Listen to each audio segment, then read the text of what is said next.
Submission. Nature has determinism, man has destiny, and the acceptance of this destiny.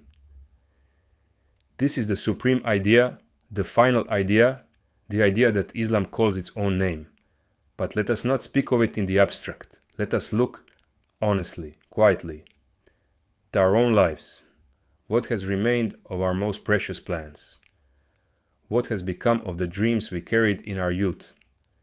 We came into this world helplessly. We did not choose our intelligence, our face, our stature. We did not choose to be born in a palace or in poverty, in a time of war or of peace under a just ruler or a tyrant. We did not choose the century, the land, or the hour of our arrival. And yet, here we are. How small is what we call our will. How vast, how overwhelming is our destiny. Consider this. During the Allied invasion of Europe in 1944, there was a sudden, dangerous disruption in radio communications. It could have changed the course of history. Years later, scientists traced it back to an explosion in the Andromeda constellation. Millions of light years away. Millions. And yet it reached us. It touched us. This is the condition of man. He is not the measure of the universe. He never was. Even if science were to advance beyond anything we can imagine today, the forces beyond our control would still dwarf the forces within it. We will never be complete masters of our fate. The world is not proportional to man. And this eternal insecurity, this is what drives people toward pessimism, toward revolt, toward despair, or toward God. Islam addresses the world through education, through law, through moral order. That is its narrower scope. But submission to God, that is the broader one. And I want to be clear about something. Individual justice can never be fully satisfied within the conditions of this existence. You can follow every rule, observe every principle, medical, social, moral, spiritual, and still suffer, still lose. The terrific entanglement of destinies, desires, and accidents does not make exceptions for the righteous. What can console a mother who has lost her only son? Is there any comfort for a man disabled in an accident, in the prime of his life? There are situations which are essentially unchangeable. However we dress them, however we distract ourselves from them, they remain. I must die, I must suffer, I must fight. I am exposed to chance. I am entangled in guilt I did not always choose. These are what the philosophers call the border situations, the walls of human existence. Man is obligated to improve what can be improved. He must reduce suffering wherever he can. But even in the most perfect society ever conceived, children will still die unjustly.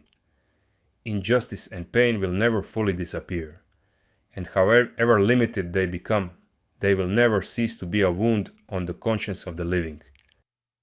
So we are left with two answers to the same ancient dilemma: submission or revolt. Submission to God contains within it nearly every human wisdom. Every wisdom, that is, except one, shallow optimism. And it is precisely that shallow optimism, that naive European story of the best of all possible worlds, that Islam refuses. Quietly, firmly, it refuses. Because submission is not naivety, it is the story of human destiny, and that is why it carries within it a certain weight, a certain sorrow.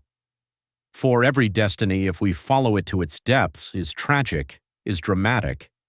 But submission is not the end of strength. It is where new strength begins. When a man recognizes his own impotence, truly recognizes it without pretending otherwise, something remarkable happens. That recognition itself becomes a source of security, a peace that nothing external can manufacture. And I must correct a misunderstanding that is repeated far too often. Submission to God does not mean passivity. The heroic races of history, they believed in destiny, deeply, and they acted. Obedience to God excludes obedience to man. It is a liberation, a new kind of relationship, between man and God, and therefore between man and man. Our struggle, our engagement, our effort, these are fully human, fully reasonable, but they carry the mark of moderation and serenity only when we accept that the final result is not in our hands. It is up to us to work. The rest belongs to God. To understand our true position in the world, this is what it means to submit. Not to conquer everything, not to overcome everything, but to accept, with dignity and with eyes open, the place and the time into which we were born, the destiny that was given to us, not chosen by us. Submission to God is the only human and dignified way out of the unsolvable senselessness of life, a way out without revolt, without despair, without nihilism, without suicide.